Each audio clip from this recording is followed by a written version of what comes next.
Di Indonesia edisi hari Rabu 27 April 2011, kali ini bersama saya Afiani Malik. Dan sepanjang acara ini kami terus mengundang Anda untuk memberikan komentar dan juga opini tentang topik kita pagi ini. Anda bisa menghubungi kami, silakan telepon ke 021583022 atau Anda bisa juga SMS ke 0811140772. Dan telah hadir untuk membedah topik pagi ini anggota Dewan Redaksi Media Group Bung Gaudentius Suhardi. Sebelumnya mari kita saksikan terlebih dahulu tayangan editorial hari ini, yang kali ini kami mengambil tajuk Ruang Gelap Kasus Antasari. Selamat menyaksikan.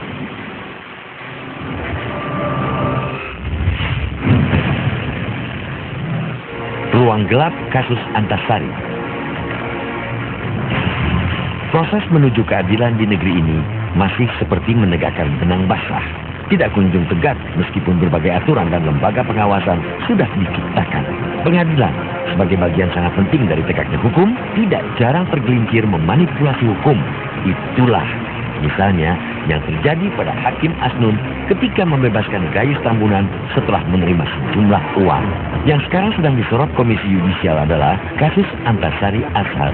Banyaknya fakta-fakta yang ganjil dalam perkara pembunuhan berencana terhadap Nasruddin Zulkarnain, Direktur PT Putra Raja Wali Banjaran, yang diabaikan hakim, membuat banyak pihak sulit untuk tidak menyebut ada rekayasa dalam kasus tersebut.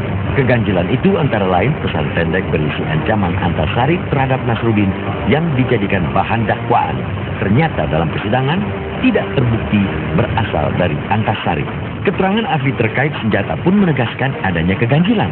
Dalam sidang pengadilan dikatakan senjata itu rusak dan macet sehingga tidak mungkin bisa digunakan untuk menembak.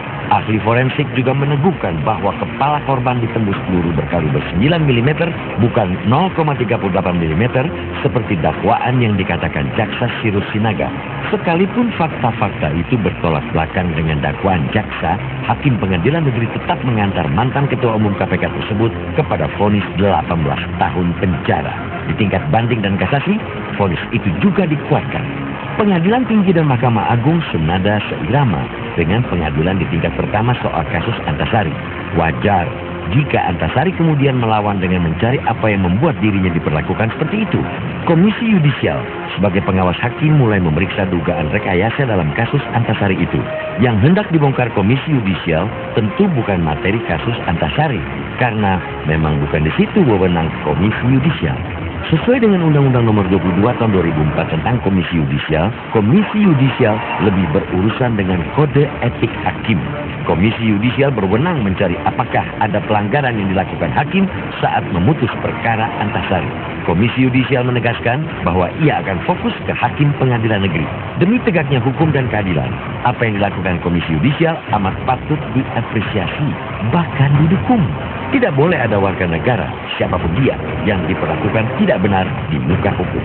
Apabila terhadap seorang sekelas Antasari yang berkarir panjang di bidang hukum sebagai jaksa hukum dapat dimanipulasi, apalagi terhadap rakyat yang awam hukum. Terlalu lama ruang-ruang gelap penegakan hukum dijadikan tempat aman untuk bersembunyi para pialang hukum.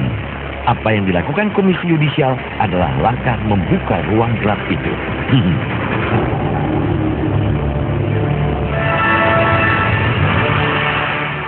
Ya, besar ruang gelap kasus Antasari itu yang kita bahas untuk dalam editorial Media Indonesia edisi hari ini. Silakan telepon ke 021583022 atau Anda bisa juga SMS ke 0811140772. Kami akan segera kembali untuk pembahasan lebih lanjut saat lagi. Kita berikut ini.